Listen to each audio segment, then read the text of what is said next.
Hi guys, it's France. Welcome to week 95 of the Journal on Monday series. I'm gluing down a strip of paper that I had laying on my table, and that was looking just like that. It just has some gesso on it. It's from an old book. And then I'm applying bronze undercoat on my paper. This is part of a two-step verdigris patina. So I first need to have a metallic undercoat before I can go in with the oxidant. I'm applying it quite generously as I'm working on watercolor paper, which is absorbent.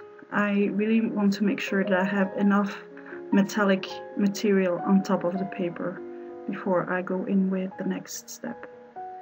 So I'm drying that first layer and then I'm applying the second layer. It's a pretty short video today, as it's a little less than 10 minutes, and I wasn't really in a happy place when I made it, as I had just gone to my retirement party at work.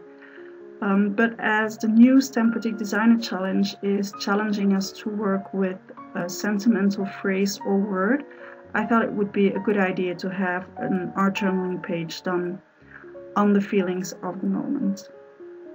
Hence the pretty dark page you will see at the end of this video.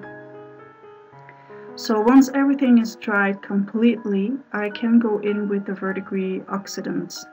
And I know you cannot see anything from what I'm doing at this point, but trust me, I'm applying it generously on top of the bronze paint.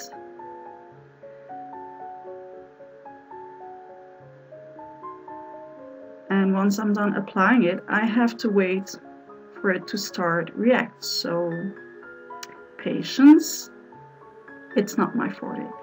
Once it starts to react, I can go in with my heat gun and speed up the process. And I'm trying to get the camera to pick it up, how it's reacting, but it's not, it's a little too detailed for my little camera.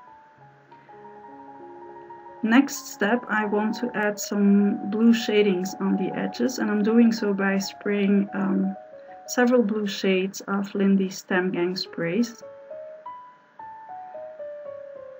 I'm dabbing off everything that's on the patina, and once it's almost dried, I'm dabbing the excess paint, well, the excess ink in this case, away. And I'm even trying to smudge it so that the circles look less crisp. So this is a baby wipe, and as the inks react to moisture, well, they are reacting, and that allows me to spread out the blue just about everywhere while I keep the circles that are already dried almost intact. Adding even more blue shading and wiping it just a little.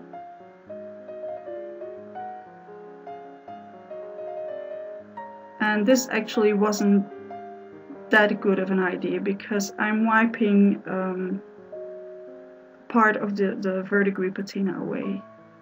Now to blend everything, I'm using the Lindy's Gang Flat Shot. And I mix this one with 2/3 of clear gesso and 1/3 of glazing fluid.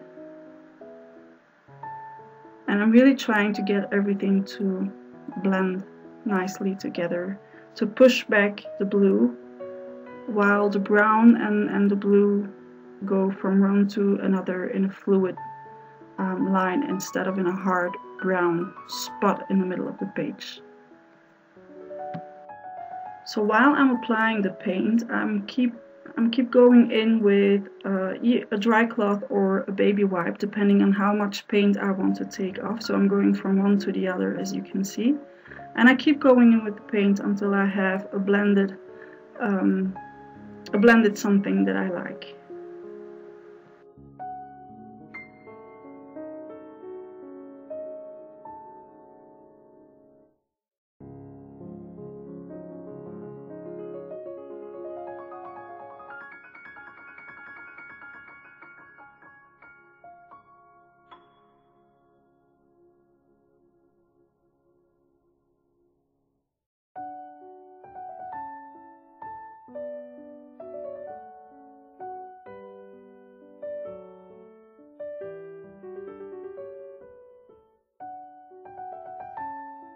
Now I do want to accentuate the blue on the edges, so I'm going in with Distress ink.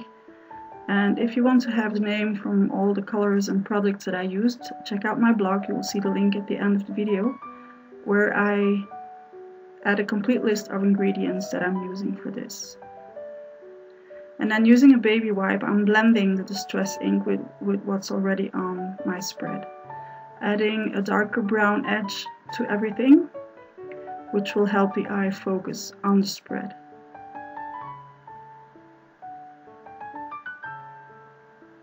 And even adding some light touches of black soot Distress ink. So I'm really going for dark this time. As I still had some ink on my stencil that I hadn't cleaned, I'm blotting it on the spread, which will add some splatters while cleaning my stencil.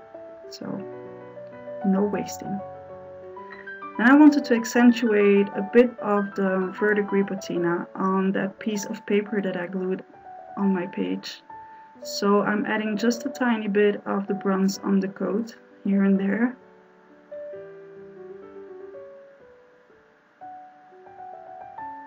And once it's dry, I can go back in with the second product, which is the verdigris oxidant.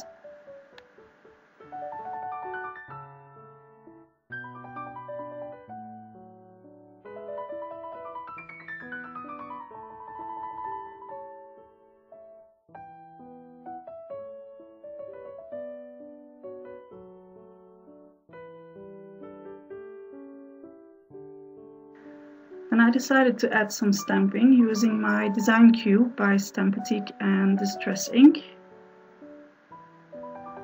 and also my splattered mug, which I'm stamping again with the blue Distress ink. And as you can see, I'm softening the stamping using a dry cloth. Now for the wording, I'm using two of my stamps. This is the barcode text, and as I want to make sure I'm stamping where I want to stamp, I'm using a stamp positioner and post-its as masking for the rest of the wording that I don't want to have ink on.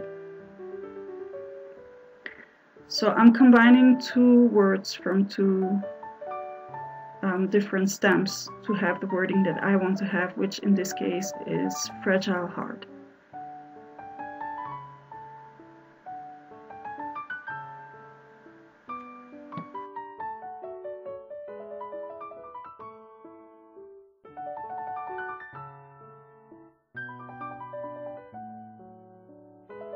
I want to add some sewing, but I want to make sure that my sewing is more or less straight, so I'm first tracing with a pencil before I go in with my sewing machine. And then I can add the embellishments that I chose, which are some metal plates that I picked up in the garden after we built our house. As it's not completely flat, I have to cheat a bit to flatten it completely. I don't want to cut myself when I open my art journal. And now that it's flat, I can just glue it down using tacky glue.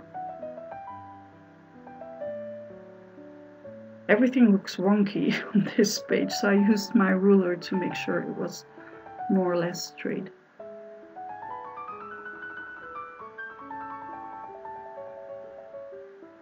And then using a clip to make sure that it will stay where it should be staying. Then I added some glitter glaze on the stamping, and this was a happy accident. This makes the stamping look like a rub-on, so this is something that I will do more often. That's it for today. If you liked the video, don't forget to hit the like button. Don't forget to subscribe to my channel. Thank you very much for both.